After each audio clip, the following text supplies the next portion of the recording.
All right, what's up, guys? So today we're going to answer a couple of questions that I get on a regular basis. So first one is talking about arthritis. Actually, a couple of these are about arthritis. So arthritis is something that I see all the time. So when I say all the time, I mean it's like I rarely see an x-ray that doesn't have some form of arthritis or the degenerative process of the spine starting to show up. So arthritis is actually where when we're talking about in the spine, where the bones or the joints of the spine are supposed to be spaced out, right? There's a little disc in between, there's a cushion, and the arthritis is where that cushion starts to become decreased, and the bones start to change their shape because of the added stress. So imagine that if the bones are supposed to be even and they're constantly rubbing on one another like this, like side to side, they're wiggling too much, well, it forms like a callus. Sort of like if you're using your hands and you're gardening and you're using a shovel all the time, well, your hands are going to start to they're going to get inflamed at first, but then over time they're going to toughen up to that. And so that's really what the arthritis process is. It's a toughening effect of the spine and the surrounding tissues around it. So it starts to create a lot of inflammation. So what arthritis really stands for is an inflamed joint. But if it's been there for a long enough period of time, you actually see it showing up on an x-ray because it changes the shape of the bones. And that's one of the things that we pay attention to and we comment on with our patients when they're coming in. And I had a person ask me today, this is perfect to talk to you guys about it. She said, well, she's 34. So she's my age. She's like, hey, with arthritis, isn't that just normal at a certain point? Isn't that something that, we're all gonna wind up with? And my answer was just flat out no, that it's not normal. Now, it's common, like I just said, I see it on almost every single person, but the state of the world that we're in right now is everybody's falling apart. And so if everyone's falling apart, that doesn't mean that it's normal. It means that it's common, that it's happening to a lot of people, right? Certain states are more diseased than others, right? In Alabama, the population is much more likely to wind up with diabetes than in Colorado. So does that mean that diabetes is normal if 80% of the population is getting it in Alabama? But if you look at Colorado, you recognize, oh wow, that's not the way people are. Like you don't just reach a certain age and get diabetes. You also don't just reach a certain age and get arthritis, but it's common, and we see it becoming more and more and more pervasive in our society and culture today because of all the different stresses that we're under. We're under so much stress that it's literally ripping our bodies apart. And our spine is there to protect us the most. So it's going to callus up. It's going to toughen up the most. There's also another component, not just the wiggling of the spine, that can lead to the arthritis process and the calcification of the bones, where they're literally adding, like there's calcium deposits that are tacking onto that bone, making it change shape. And that's the actual acidity in the body. So the more acidic that we become, our body has something called a calcium buffering system. You all have heard that calcium is important for strong, healthy bones. Well, we have tons of calcium. It's the most abundant mineral inside of our body. So when we talk about people saying, man, like we're calcium deficient, it's almost an impossibility to truly become calcium deficient. What's happening is people are so acidic that their body is pulling calcium out of the tissues and to neutralize this high acidity in the body. And it says, hey, we need calcium in order to cool this hot acid off. And so it literally binds to itself, and then whenever it binds to the acids, the calcium can start to form these calcium crystals. And so those can actually become evident on x-ray. And so that's where we see things that are supposed to be soft in the body becoming hard. And we'll see that around the muscles, we'll see that in the joints. And so that's also part of this arthritic process. And the body says, hey, you know what? The spine is the most important system of the body. So it tends to have arthritis showing up there first because it wants to make sure that that cannot be acidic. You're around your spine and your spinal cord, that cannot be acidic. It's got to be the thing that is acidic last. And so it starts to pull calcium out, and we start to see this degenerative process. So When we see this in the body, that's a really, really huge sign that we cannot overlook, that the body is disconnected. It is not getting the information from the brain. It is not connecting up. There is impediments to the flow of energy from the nerve signals from the brain into the body. And the brain is so important, and the nervous system is so important because we know that it carries electrical signals and it carries messages to every one of the 50 trillion cells in your body. Has to be able to talk to the brain, and it does that through these nerves, and sometimes it goes to glands, and the glands can reach other areas, but it starts through this nervous system. Right? So that's so important for you to realize. And more important than that is the brain and the nervous system, the central nervous system especially, is the life force energy of the body. The life force energy is what is actually keeping us alive. That if we shut off our brain, all the rest of the systems, it doesn't matter how well they were functioning before, they're not going to be able to survive. They need our brain and the nervous system information in order to maintain and regulate a function of life, right? So that's why people are declared dead when their brain completely shuts off, and then obviously then their heart stops pumping. Right? Sometimes we can do life support to try to keep the heart going, even if a person is brain dead, but the minute you take them off any of that, they're done, they're toast. Because the brain, you're having to artificially try to create this, but the soul is no longer in that body, the soul is gone. So the soul is housed inside of our nervous system.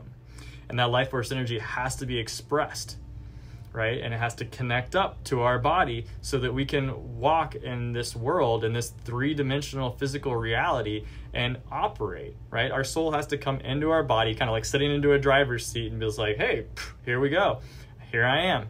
And we want to make sure that that system, which is the nervous system, is functioning above all else, right? And so when we talk about arthritis, we have to understand the bigger implications that arthritis has. Let's see, I had another question about arthritis that came up today as well. Is arthritis genetic?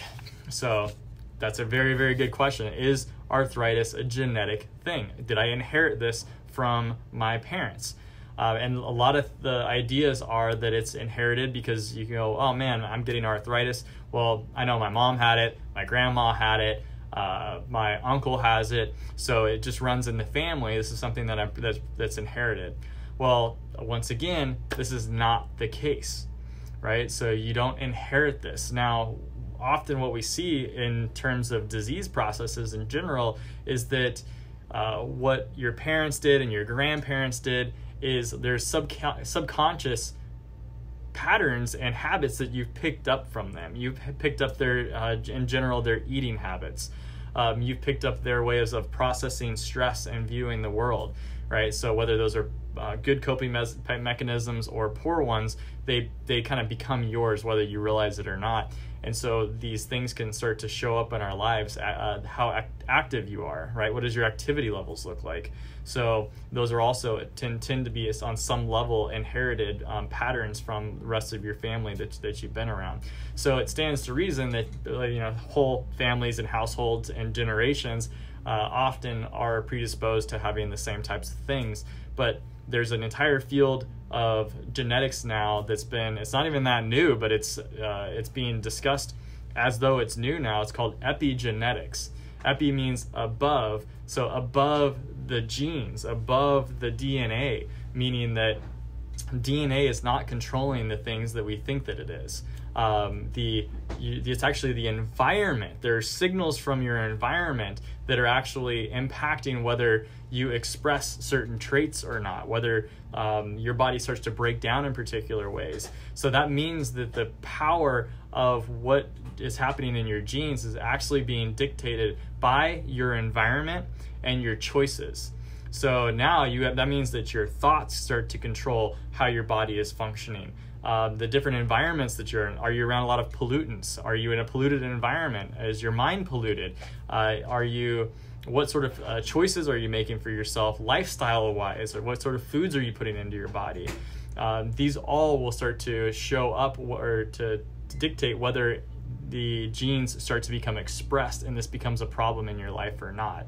And so what's it's amazing about this is the power is now in your hands. Like, you actually have the power over your body to make better decisions so that you don't wind up with the problems of your parents, grandparents, great-grandparents, and your family. You actually are programmed with your genes to be able to overcome that.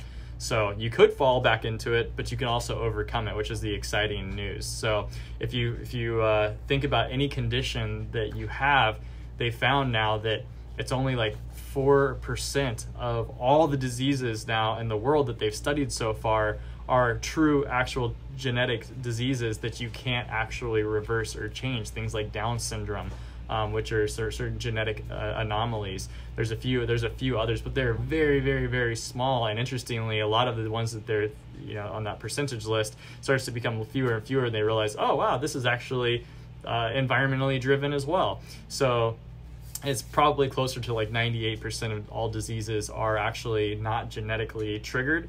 They're actually changed. You can change them based on your lifestyle choices. And arthritis is one that we actually see starting to improve. We can see calcifications going away when you start making better choices, when you become more alkaline, when you start getting adjusted and you're connected. These are both huge things that you can do for yourself that is going to allow your body to function at its highest level, so that arthritis isn't something that you have to manifest in your life just because your parents or your grandparents did. So what else? Here's another good question. Is popping the back faster than if you use a tool-assisted technique? So that's a really, really good question. So in chiropractic, there are a lot of different ways that people can go about the adjustment, right? So most of what you've seen on YouTube is going to be popping, cracking techniques, right? And that's what we were trained with. I absolutely love it. I love adjusting by hand, popping and cracking the joints. Like, that's what it's termed as, is known as an adjustment, and the noises that you hear are actually called cavitations. It was something that is a skill that takes a lot of practice, a lot of hours of perfecting that to be able to do that effectively. And we have moved away from that in our practice. And the reason is because the popping sound that you get isn't actually what the adjustment is, right? A lot of people think that when you're getting adjusted and you hear that clunk, or you're just, if you bend or you move or you kind of twist your body and you hear like a clunk or something like pops or cracks, you go, oh, that feels so good. And then what you imagine is that a bone was out of place and then it clunked back into place. And that's not the case. If a bone is dislocated out of the joint, it will clunk back into place. But if it's not fully dislocated, if it's just what happens in the spine that we're looking for and detecting as chiropractors, if things just get a little bit out of place, the crack that you hear is actually not the bone shifting back into place that's making that clunk.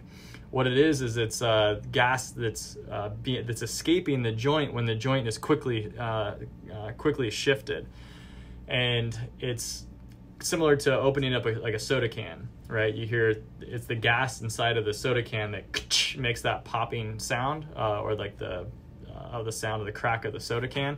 Well, the same thing happens inside of our joints. So it's not actually bones physically thunking back into place like it feels like in your body.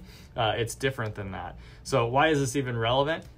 It's because what the chiropractic adjustment does when you're cracking those joints back into place that way is actually it's stimulating the nerves. And this is the key point, because it's the nervous system that we're after, right? That central nervous system. We want to make sure that the central nervous system, which is protected by the spine, is functioning at its highest level. And so if we're making an adjustment, we're actually cracking the joints to stimulate those nerves. But guess what? We can actually stimulate those nerves without having to crack the joints. And this is the coolest thing, because now what we can do is we can actually become more specific with our adjustment. We can get exactly the nerves to be able to be activated without having to go through this whole process of oftentimes cracking multiple joints and also stimulating other nerves that we weren't necessarily targeting.